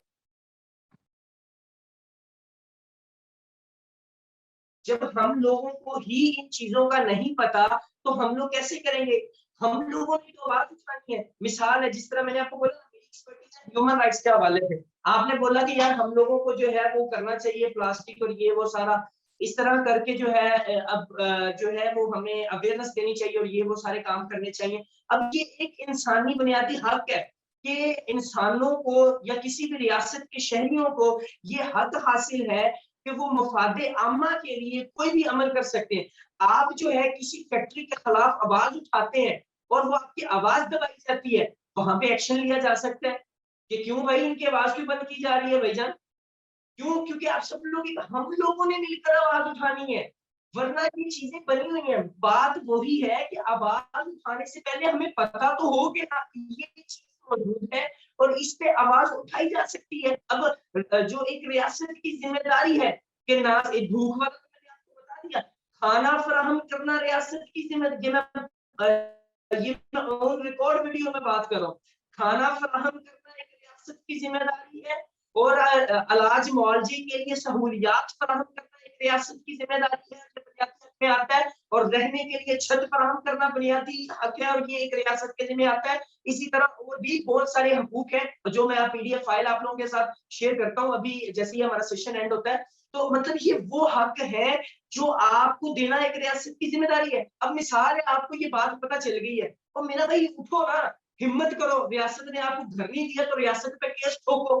क्यों नहीं रियासत पे केस ठोक रहे? क्या मौजूदे का इंतजार कर रहे हो कि कोई बंदा आएगा और वो आके रियासत को कहेगा है मेहरबानी रियासत साहब ये हमारा घर है दे दे? और नहीं भाई, निकलो खुद मैदान में, कंपेन चलाओ कि तुम्हारा हक है घर लेना, तुम्हें रियासत घर नहीं दे रही। एक केस ठोको रियासत पे, रियासत तुम्हारे पीछे पड़ जाएगी। रियासत आगे कहेगी भाई जान करा ताड़ी मेहरबानी। हम लोग करते ही नहीं है, हिम्मत नहीं कर। रियासत पे केस ठोकना तो दूर की बात है, हमारी अपनी कहीं पे कोई झगड़ा हो जाए या कुछ हो जाए हम वहां पे कुछ नहीं करते। हम सिर्फ बातें करने वाले हैं कि बातें हम लोग कर लें या बातें हम लोग भाई ये चीजें करें। आप ये मेरा प्लेटफॉर्म है जिसको मैं लीड कर रहा हूँ। हम लोग जो है वो आपको एडवोकेट्स फराहम करते हैं, ऑन रिकॉर्ड बात कर रहा हूँ, एडवोकेट्स फराहम करते हैं। पूरे वकीलों की कोई एक पैनी भी हम लोग shadow ministry of human rights Pakistan के प्लेटफॉर्म से चार्ज नहीं करते। हम लोग जो है तमाम आपको चीजें देते हैं, आए मैदान में केस ठोके, आपके अपने घर के लिए केस ठोक देते हैं। आ जाए, बात समझ रहे हैं? फूड अगर आपको नहीं मिल रहा, फूड के लिए केस ठोक दो रियासत पर, रियासत की इंक्वायरी लगा दो। क्यों? क्योंकि अदलिया आजाद है। अदलिया जो है ये आजाद है। अदलिया को हुकूमत से लड़नी नहीं होती, अदलिया ने सिर्फ कानून देखना होता है। और कानून में ये बात शामिल है, पाकिस्तान के आईन में ये बात शामिल है कि पाकिस्तान की रियासत पाबंद है अपने शहरी को घर देने के लिए। आप एक केस डालो, दूसरी कॉपी यूएन में भेज दो, यूएन से खिंचाई हो जानी है। मैं इस वक्त किसी को बागी नहीं करता रियासत से, मैं ये कह रहा हूं कि भाई रियासत को पता है कि ये उनकी जिम्मेदारियां हैं, रियासत अपना काम नहीं कर रही, रोडों पे आओ ना, सेमिनार्स अरेंज करवाओ ना, सेमिनार्स अरेंज करवा के पब्लिक को एंगेज करो ना, करो आज सेमिनार एंगेज के भाईजान रियासत की जिम्मेदारी खाना देना। और क्यों इतने लोग भूख से मर रहे हैं, किधर है रियासत? आओ आवाज उठाओ। क्यों नहीं उठाते भाई? इंतजार कर रहे हैं किसी के? रियासत की जिम्मेदारी है कि सरकारी अस्पताल में तमाम सहूलियात मौजूद हो। आपके अपने इलाके में सरकारी अस्पताल में जनरेटर नहीं है तो भाई आवाज उठाओ ना। क्यों उनकी एक नहीं करते? क्यों वहां पे हम लोग आवाज नहीं उठाते? अपने ही अस्पताल में जाओ, वहां पे अपने ही अस्पताल में जाके वहां से पूछो कि मैं रियासत पाकिस्तान के एक शहरी हूँ, मुझे बताओ कि तुम्हारे पास स्नेक बाइट की वैक्सीनेशन मौजूद है, मुझे बताओ कि तुम्हारे पास डॉग बाइट की वैक्सीनेशन मौजूद है। कोई तुमसे ये नहीं पूछ सकता कि भाई तुम कौन होते हो पूछने वाले? वो तुमसे तभी पूछेगा जब तुम्हें पता नहीं है कि तुम्हारा हक क्या है। आप उससे पूछो, अगर उनके पास नहीं है उनके सिरे हो जाओ कि क्यों नहीं है। अगर इस इलाके में किसी को कुत्ता काट लेता है और उसकी तुम्हारे पास वैक्सीनेशन नहीं है, वो सरकारी अस्पताल में आता है, तो मेरा भाई तुम क्या करोगे? वो मर गया तो उसका जिम्मेदार कौन है? पूछो उसके एमएस से, उस अस्पताल के एमएस से, जान खा लो उस अस्पताल के एमएस की, क्यों नहीं आगे आते? प्रैक्टिकल करो, अपने इलाके के पुलिस स्टेशन में जाओ, अपने इलाके के पुलिस स्टेशन में रिटन एप्लीकेशन दो, RTI, right to information act. ये आरटीआई का एक्ट है, इसको बोलते हैं राइट टू इंफॉर्मेशन का एक्ट। इस एक्ट का इस्तेमाल करो, अपने इलाके के पुलिस स्टेशन में जो है वो आप एप्लीकेशन दो। उसके इंफॉर्मेशन ऑफिसर, हर डिपार्टमेंट में एक इंफॉर्मेशन ऑफिसर होता है, कोई भी ऐसा सरकारी डिपार्टमेंट नहीं है जिसमें इंफॉर्मेशन ऑफिसर ना हो। उससे पूछो कि भाई इस महीने में कितनी चोरियां हुई हैं मेरे इलाके में, जितनी चोरियां हुई हैं उन सारी चोरियों की डिटेल दो, और वो सारी चोरियों की डिटेल 15 दिन के अंदर अंदर आपको तहरीरी सूरत में देने का पाबंद है। और इधर से वो आपको तहरीरी सूरत में वो दे, उसके बाद अगली चीज एसएचओ को पकड़ लो। हाँ जी काका जी एसएचओ साहब, ਇਹ ਇੰਨੀਆਂ ਚੋਰੀਆਂ ਇੱਕ ਮਹੀਨੇ ਚ ਹੋਈਆਂ ਨੇ ਤੇ ਤੁਸੀਂ ਦੱਸੋ ਤੁਸੀਂ ਸੁੱਤੇ ਹੋਏ ਸੀ, ਤੁਸੀਂ ਝੱਕ ਮਾਰਦੇ ਪਏ ਸੀਗੇ, ਤੁਹਾਨੂੰ ਸਾਡੇ ਟੈਕਸ ਚੋਂ ਪੈਸੇ ਮਿਲਦੇ ਨੇ, ਤੁਸੀਂ ਕਰਦੇ ਕੀ ਪੈਸੇ? अब ये सवाल उठाने की हमने हिम्मत नहीं है। मैं तो ये ऑन रिकॉर्ड बात कर रहा हूँ ना, अब ये सारी चीजें जो है मैं वीडियो पे बात कर रहा हूँ और ये वीडियो की रिकॉर्डिंग हो रही है, हम लोग यहाँ पे करते हैं। हमारे पास रिटर्न में जो है वो एप्लीकेशन मौजूद है, जो हमारे टीम मेंबरान जो अपने राइट्स से पूरा अवेयर हो जाते हैं, उनको हम लोग छोटे छोटे टास्क देते हैं कि अपने इलाकों के अस्पतालों का विजिट करो, अपने इलाकों के स्कूल्स का विजिट करो, अपने इलाके में स्कूल जो आपका है सरकारी स्कूल, वहां एप्लीकेशन दो, उनसे पूछो कि भाई आपके स्कूल के लिए कितना बजट पास हुआ इस 1 साल का, और कितने बजट में आपने कुछ किया, बच्चों पे क्या लगाया, पौधों पे क्या लगाया, इन्वायरमेंट पे क्या लगाया, चीजों पे क्या लगाया। स्कूल का प्रिंसिपल भी आप जोड़ेगा कि भाई ना हम लोगों को कोई पता नहीं है, और पता हम लोगों को जब तक नहीं होगा हम लोग कर नहीं पाएंगे। हम लोगों को तभी चलेगा ना जब हम इसमें इंटरेस्ट लेंगे। अब इंटरेस्ट यहाँ पे भी 2 चीजें हैं, जब हम लोग इंटरेस्ट ले लेंगे ना, इंटरेस्ट लेने के बाद भी 2 ऑप्शन आ जाते हैं। एक ऑप्शन आता है कि बस यार मैंने इन्फॉर्मेशन मिल गई, मैंने पता लग गया कि अच्छा है चीजें होंगी ने, और भाई इन्फॉर्मेशन का अचार डालना है, इन्फॉर्मेशन का अचार डालना है हम लोगों ने, जब उस इन्फॉर्मेशन का इस्तेमाल ही नहीं किया। अब ये सारी की सारी चीजें जो मैं आप लोगों के सामने बोल रहा हूँ, ये सारी चीजें, ये जो मैं बातें, ये मेरा प्रैक्टिकल एक्सपीरियंस है सारे, ये मेरी फील्ड है मेरा भाई। मुझे सच कहने में डर नहीं लगता। जब आपने वहां पे एनवायरनमेंट की बात की, मैंने फौरी तौर पे कह दिया कि भाई ये ऐसे है, ये ऐसे है, ये ऐसे है, ये चीज ये है और ये चीज ये है, ये इसके लिए आपको चाहिए तो एक्सपर्ट बंदा उठाओ, मेरी एक्सपर्टीज इसमें है, ठीक है। अब बताने का मकसद ये है, मेरी एजुकेशनल बैकग्राउंड जो है वो, अगर मैं आपको, मैं बेसिकली पढ़ा लिखा नहीं, मगर मेरा ये जो एक्सपीरियंस है प्रैक्टिकल फील्ड का, ये ऐसे नहीं बना, ये टकरे मारी, ये सीधी सीधी मामलात की हैं, ये सारी चीजें प्रैक्टिकल।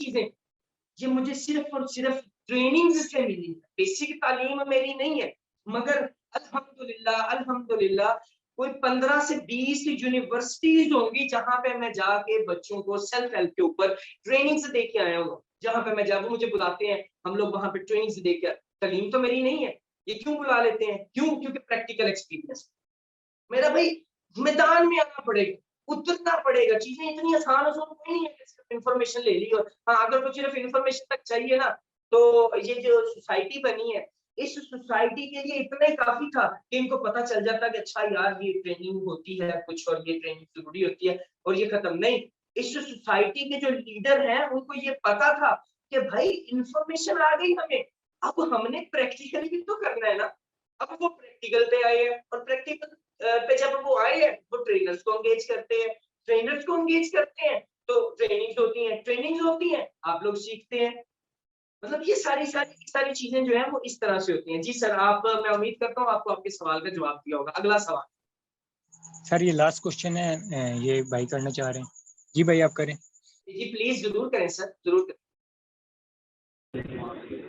सर ऐसे है कि हम यहाँ पे बैठ के हम बातें कर रहे हैं, मतलब हम कह रहे हैं कि जी हमें आवाज़ उठानी चाहिए। आवाज़ उठाने का मैं आपको ये बताता हूँ कि अलाइड हॉस्पिटल में गया, मेरे छोटे भाई को कुत्ते ने काट लिया। वहाँ पे मैं गया हूँ, वहाँ पे जो ऑफिसर था ना, वो उन्होंने एक ना अलग जगह पे रखे होते, वो MS करता है, कुछ साइन करता है, तो वो फिर मिलते हैं, वो टीके ना ऐसे इशू नहीं करते। तो मैं उसके ऑफिस में चला गया, वो पहले कोई आधा घंटा बातें करते रहे हैं। बातें करने के बाद वो कहते हैं हाँ जी आप किधर खड़े हैं जी। मैंने कहा जी ये जी भेजा है उन्होंने पर्ची, से इस पे ना साइन कर दें, ये टीका लगवाना है भाई को। कहता आप अभी ठहरे बाहर। मैं फिर कोई आधा घंटा ठहर के फिर गया हूँ। वो कहता है यार ये आपको पता थी कि आपने काली डाली हुई है, आपको पता थी कि कितना महंगा टीका है, जो हमने आपको फ्री लगाना है। मैं कहा जी आपने फ्री लगाना है, ये हमारे पैसों के टिके हैं, ये हमने टैक्स भरे हुए हैं। कहता आपके टैक्स से आया हुआ, जाओ जो करना है कर लो, मैंने नहीं देना। वो भाई जी उधर फिर मैंने उस बंदे के तरले डाले, मैं मजबूर था, मैंने उसके तरले डाले पूरा 15-20 मिनट में उसके पीछे पीछे फिरा हूँ। फिर उस बंदे ने लगाया और फिर भी उसने कहा कि अब जब दूसरा लगवाने होगा ना फिर मैं तुझे बताऊंगा। ये हालात है। अब मुझे बताओ कहाँ पे हो, क्या आवाज उठाएं, क्या इसके लिए अभी यहाँ हम पे मैं आपको क्या उस पे केस कर सकते हैं बंदे पे? मैं सर थाने सर जाके कहूँ भाई उसको मैं पकड़ो, बताता हूँ वो कि पकड़ेंगे? आप मुझे बताएं, SHO मुझे पकड़ के अंदर कर देगा? मैं बताता हूँ ना प्यारे, सर एक मेरी जान, मैं सर बताने एक बात के लिए तो हूँ। आपकी बात सर खत्म एक होगी बात तो इसमें और बताना ऐड शुरू कर लें। करूँ। सर एक बात और ऐड कर लें इसमें। जी जी प्लीज सर फरमाएं। सर ये ना कि जो है आपने जिस तरह कहा है ह्यूमन राइट्स के बारे में, तो यहाँ पर पाकिस्तान बेसिकली यही होता है कि जो भी आवाज़ उठाता है उसकी आवाज़ सबसे पहले दबा दी जाती है, या उसको डरा दिया जाता है हम आपकी फैमिली के साथ ये कर देंगे या हम आपके साथ ये कर देंगे, उसकी आवाज़ को दबा दिया जाता है। मोस्टली यही होता है, ये कोई आज की बात नहीं, शुरू से ये होता आ रहा है अभी तक। दूसरी बात कि ह्यूमन राइट्स, अब जो बेसिकली जो गरीब बंदा है जिसको 2 वक्त की रोटी मिलती है वो अपने लिए क्या आवाज़ उठा सकता है? वो आपकी अपने सर लिए किसी आवाज नहीं फोरम पे समझ क्या जा रही, सकता है? वो मुझे कहेगा कॉल आ भाई गई थी और आवाज जो है वो आपकी डिस्कनेक्ट हो गई थी। मुझे ना पहले से सर भाई मैं के सवाल का जवाब देने में आप पे मैं फिर सर एक इसी के लिहाज से ना, तो मैंने कहा एक लास्ट क्वेश्चन है तो फिर उसके बाद एंड करते हैं। नहीं लास्ट क्यों भाईजान, बाकी लोग भी सवाल सोच के रखें, सवाल जरूर करें। आपके सवालात से बाकी लोगों को भी जो है वो आगाही मिल जाएगी। किसी भी किस्म का सवाल है ना राइट्स के हवाले से आप करें, मैं बताता हूँ आपको कि उसका क्या हो सकता है और क्या नहीं हो सकता। ठीक है, अच्छा जी पहली बात ये कि मेरा भाई हमेशा याद रखना कि हर बाप का एक बाप होता है और उस बाप का भी आगे एक बाप होता है। ये जो सारे का सारा खेल है, ये सारे का सारा खेल है डर का। डर की वजह से ही हम डरे हुए हैं और डर की वजह से ही वो लोग डरे हुए हैं।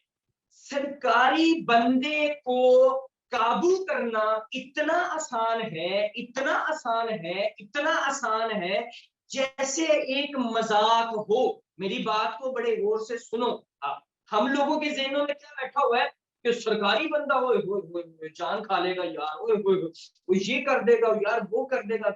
हमेशा प्राइवेट किसी मगर सरकारी बंदे को काबू करना इतना आसान है अगर आप सही रास्ते पे हो, अगर आप राइट पे हो। इतना आसान है कि इतना आसान है, आप सिर्फ हमें उसको पता होने की जरूरत है कि हमें करना क्या है। जब हमें चीजों का पता चल जाता है ना, हमें डर के खेल की समझ आ जाती है, तब हमारा जो डर है ना वो खत्म हो जाता है। हमारी आंखों से तो डर झलकता है। जब हम लोग उनसे बात करने जाते हैं भाई, हमारी बॉडी बोलती है, हमारा चेहरा बोलता है, हमारी आंखें बोलती हैं। अब डरे हुए को डराना बहुत ज्यादा आसान है। हम लोग घबराए हुए, हम लोग बहुत ज्यादा डरे हुए। क्यों? क्योंकि हमारे अंदर वो इल्म नहीं है जिससे हमें पता हो कि यार करना क्या। अब जब वो बंदा वहां पे आप जब हॉस्पिटल में गए, वो बंदा बैठा हुआ था, आपकी गलती थी कि जो आपने 30 मिनट इंतजार किया। क्यों इंतजार किया भैया आपने 30 मिनट? मेरा ये बाजू जो है वो डिसलोकेट हो गया था। मैं आपको एक ट्रू स्टोरी बता रहा हूँ। ये मेरा बाजू है, ये डिसलोकेट हो गया था मेरा बाजू। मैं यहाँ पे गया अपना साहिवाल के सिविल हॉस्पिटल में। ठीक है भाई, हमारे टैक्सों से ये सारा चीजें चल रही हैं, यहाँ पे जाएं, यहाँ से सर्विसेज लें। वहां पे गए, अब वहां पे जो डॉक्टर्स थे वो जनाब साहब आए और वो जो देसी तरीका होता है ना, देसी तरीके से इसको चढ़ाने लगे। मैंने उनको बोला, मैंने कहा भाईजान मेरी बात जरा आप सुने बड़े ध्यान से। आप मुझ पे कोई हकीमों वाला तरीका ना लगाएं। मैं सिविल अस्पताल में आया हूँ, मैं किसी रेडी वाले बाबे के पास नहीं आया हूँ कि हड्डी गोडी वाला ये बाबा है और ये जगरजंग लगाएगा, रस्सी डालेगा और मेरा ये बाजू ठीक हो जाएगा। मैं एक आर्थोपेडिक डॉक्टर के पास आया हूँ। ठीक है, आप जो एक जेन्युइन तरीका है उस तरीके से आप इसको करें। मुझे कहता नहीं अभी हो जाए। मैंने कहा मेरा भाई मुझे बड़ी पेन हो रही है, और अगर आपने वैसे ही किया और मैं बेहोश हो गया और अगर मैं दोबारा से जब होश में आया तो मैं आपकी वहां वहां पे इंक्वायरियां लगवाऊंगा कि आपकी इतनी तनख्वाह नहीं होगी जितने आपके महीने के ट्रैवलिंग अलाउंस बन जाएंगे। मैंने कहा हेल्थ मिनिस्ट्री में मैं आपकी अलहदा इंक्वायरी लगवाऊंगा, उसके बाद जो हेल्थ डिपार्टमेंट है उसमें मैं आपकी अलहदा इंक्वायरी लगवाऊंगा, मीडिया पे जलील में आपको अलहदा करवाऊंगा।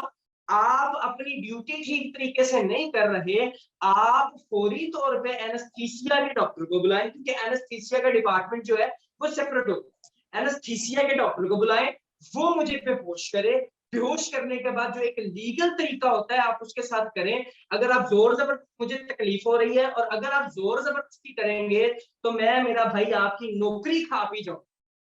मैंने उसको ये बात उसके बाद उसका रिजल्ट, अच्छा, जब आप बात कह रहे होते हैं ना, तब आपकी जुबान, आपकी आंखें, आपके हाथ, आपकी बॉडी लैंग्वेज, आपके इर्द गिर्द एनर्जी का मोमेंटम होता है। अगर हम साइंटिफिक वे में उस एनर्जी को नाम दें तो उस एनर्जी को बोला जाता है ओरा एनर्जी। अगर हम लोग ओरा एनर्जी गूगल पर सर्च करेंगे ना तो हमें पता चल जाएगा। ओरा मतलब कि जब आप बात करते हैं तो तमाम चीजें यकजा होकर सामने वाले को बताती हैं कि मेरा भाई ये बंदा कर भी सकता है। क्यों? क्योंकि जब आपको पता होता है तब आपकी बातों से सदाकत आती है। अब अगर मैं वहां पे चुप करके बैठ जाता या मैं वहां पर जी ठीक है जी, ओके जी, फलाना जी, चमकाना जी, तो नहीं। अब ये मैंने इसलिए आपको बताया कि ये मेरे साथ हुआ। अब मैं आता हूँ आपकी बात पे। अगर आपको ह्यूमन राइट्स की अवेयरनेस होती ना, और आपने ट्रेनिंग ली होती ह्यूमन राइट्स की, और आपको पता होता, तो आप उसके जब उसने आपको कहा ना कि 30 मिनट आप इंतजार करें, आप वहीं पे उसको सीधा हो सकते थे और आपको कोई बंदा पूछ नहीं सकता। उसके बाद उसकी इंक्वायरियां जो है वो जो हेल्थ के रेलिवेंट काम होते हैं, उनकी इंक्वायरियां हेल्थ डिपार्टमेंट में लगती हैं, उनकी इंक्वायरियां हेल्थ मिनिस्ट्री में लगती हैं। इनको डर होता है कि हमारी पीछे शिकायत ना हो जाए। क्यों? क्योंकि ऊपर वाले जो अफसर होते हैं वो उनको खींचने के लिए तैयार बैठे हैं। क्यों? क्योंकि ये सारा सिस्टम एक डर का सिस्टम है। सिर्फ बस यही नहीं है कि डर सिर्फ एक जगह पे ना, हमेशा याद रखना कि पूरी दुनिया का सिस्टम डर पे टिका हुआ है। डर पे टिका हुआ है ये सिस्टम। हम डर से ही किसी में आदत डालते हैं और हम डर से ही किसी की आदत खत्म करते हैं, और हम डर से ही कोई काम करते हैं, और हम डर से ही बाज दफा बहुत सारे काम करवाते हैं। तो ये सारी चीजें हमें तब पता चलती हैं जब हमने ट्रेनिंग ली होती है। अब वहां पे सिर्फ बंदा 2 या 3 एप्लीकेशन की मार थी। अब उसके बाद ये तो होगी एक सेपरेट बात। उसके बाद आपने बात की कि यार एसएचओ वाला जो बंदा जी वो हमें डाल दे, और मेरे को क्यों डाल दे? साले के बाप का राज है, सीधी बात है, साले के बाप का राज है, डाल दे। क्यों डाल दे? शहरी नहीं हो, उस इलाके के शहरी नहीं हो, क्या तुम्हारे पास शनाख्ती कार्ड नहीं है? क्यों डाल दे भाई को? तुम्हें वजह क्या, वजह है डालने की? तुमने चोरी की है, तुमने डाका डाला है, तुम मर्डर करके आए हो किसी का, तुम कत्ल करके आए हो किसी को, क्यों डाल दे भाईजान तुम्हें?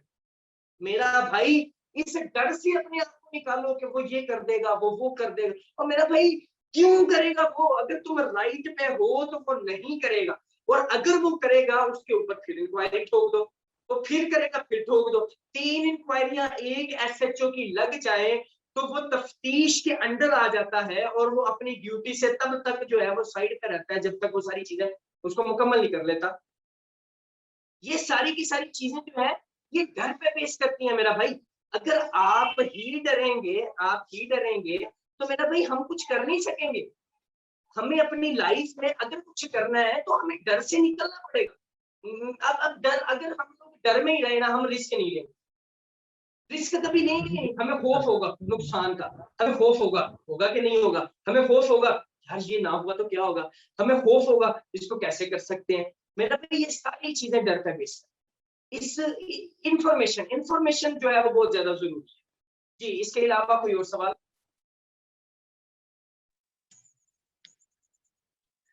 बहुत बहुत शुक्रिया सर, ये बहुत ही इंफॉर्मेटिव सेशन था और सबने मैं मतलब ये रिक्वेस्ट करता हूँ, हम ना पावर ऑफ फियर के ऊपर भी एक सेशन करेंगे।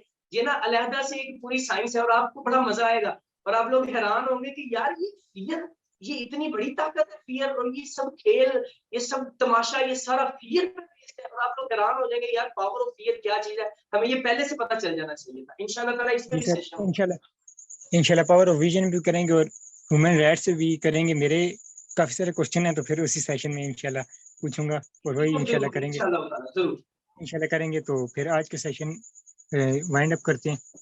तो बाकी यही है कि बहुत बहुत इंफॉर्मेटिव था और काफ़ी सारा मुझे खुद सीखने को मिला और काफ़ी सारे अभी क्वेश्चन पेंडिंग में भी है, वो इंशाल्लाह जब नेक्स्ट सेशन होगा हमारा तो ज़रूर करूँगा आपसे। जरूर जरूर, क्योंकि अभी हमारा सेशन 9 बजे एंड हो जाना था और 9 बजे मेरी एक सर से मीटिंग थी और सर मेरे पास ऑफिस में बैठे हैं इस वक्त सामने, और मुझे उनसे भी शर्मिंदगी हो रही है कि वो अभी तक बैठे हो। नहीं ठीक है सर, आप कंटिन्यू करें सर। बहुत बहुत शुक्रिया आपने जो अपना टाइम दिया और ओके सर, अपना ख्याल जो है रखें और ये इंशाल्लाह